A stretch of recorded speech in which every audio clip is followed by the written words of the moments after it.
Agora, a Bíblia lida e explicada com Alain Amorim. Para quem quer ouvir a Palavra de Deus de forma simples e compreensível. Olá, querido ouvinte, querida ouvinte. Estamos de volta com o programa A Bíblia Lida e Explicada. Eu sou o pastor Alain Amorim.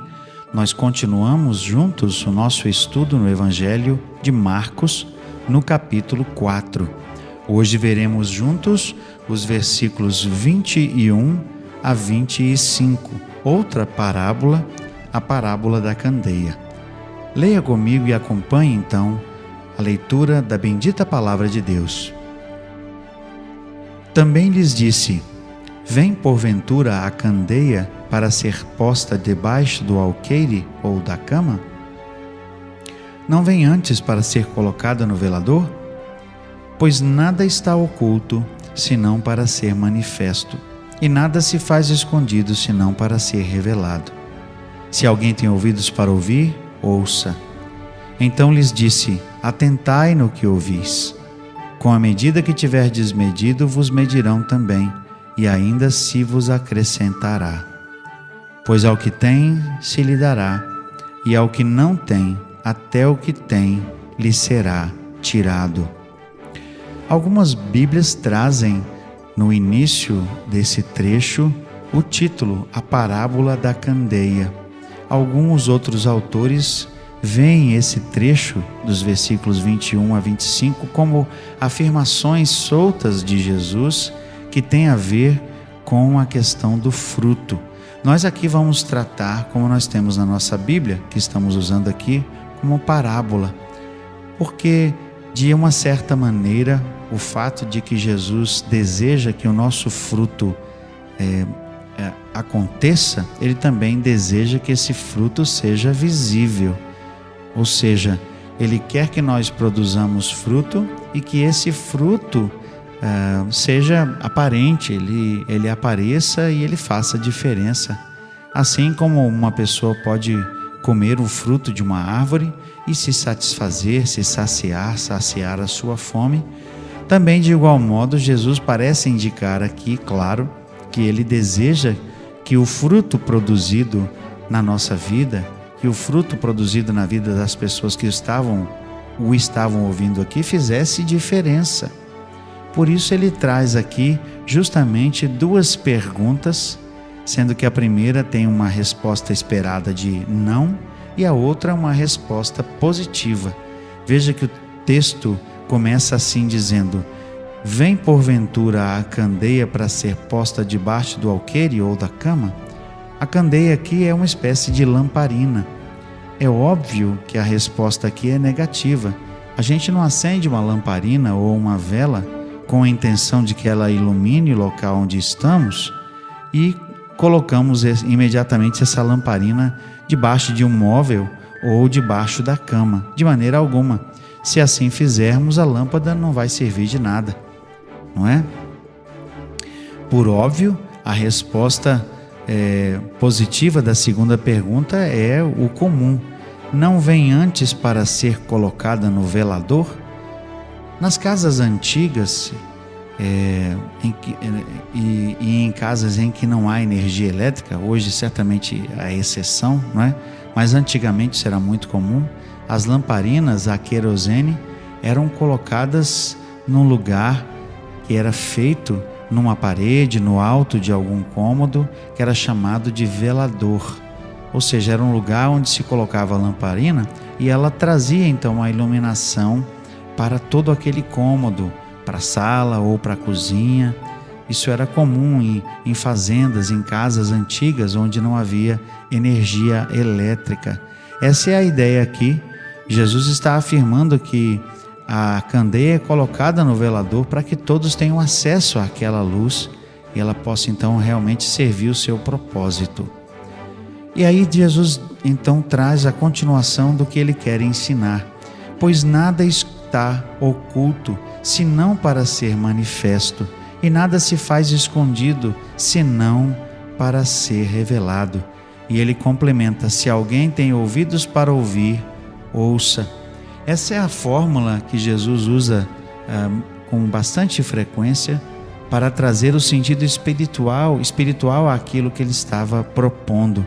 Ou seja, é óbvio que ele não estava falando de uma candeia literal e do fogo, da luz literal, mas daquele sentido espiritual. E por isso ele diz: nada está oculto, senão para ser manifesto, e nada se faz escondido, senão para ser revelado.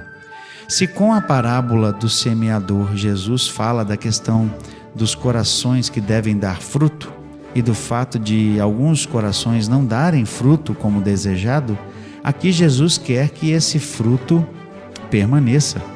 Ele quer que esse fruto seja visto, que ele seja manifesto perante as pessoas. E é verdade, algumas pessoas vivem fazendo coisas que eles não querem que seja visto por ninguém. Há pessoas que vivem fazendo coisas e desejam que essas coisas sejam escondidas, sejam mascaradas, sejam realmente feitas de uma tal maneira que ninguém descubra. Mas a verdade é que Jesus diz que tudo será descoberto, tudo virá à tona. Então não existe nada escondido que não seja revelado um dia, nem que seja apenas para o Senhor, nem que seja apenas para Deus. Tudo que todas as pessoas fizeram será revelado. Não há nada que possa ser escondido de Deus. Por isso ele diz: nada se faz, nada está oculto senão para ser manifesto, e nada se faz escondido senão para ser revelado. Mesmo no coração daqueles que têm resistência ao Evangelho, aquelas coisas que talvez estejam em seu coração e que faz com que eles rejeitem a mensagem de Jesus, essas serão mostradas, serão reveladas. Não haverá nada oculto que não será revelado diante de Deus, e muitas vezes nada oculto que não seja revelado diante das pessoas. Como nós temos visto com tristeza em nosso tempo, mas ao mesmo tempo nos alegramos porque essas pessoas são finalmente descobertas, nós temos visto vezes e vezes pessoas que cometem atos de corrupção, desviam dinheiro público, fazem tantas coisas e isso é escondido. E anos a fio essas pessoas vivem desfrutando desses recursos desviados, desse dinheiro que é surrupiado, realmente roubado por meio de subterfúgio. Mas um dia, como diz o ditado popular, a casa cai.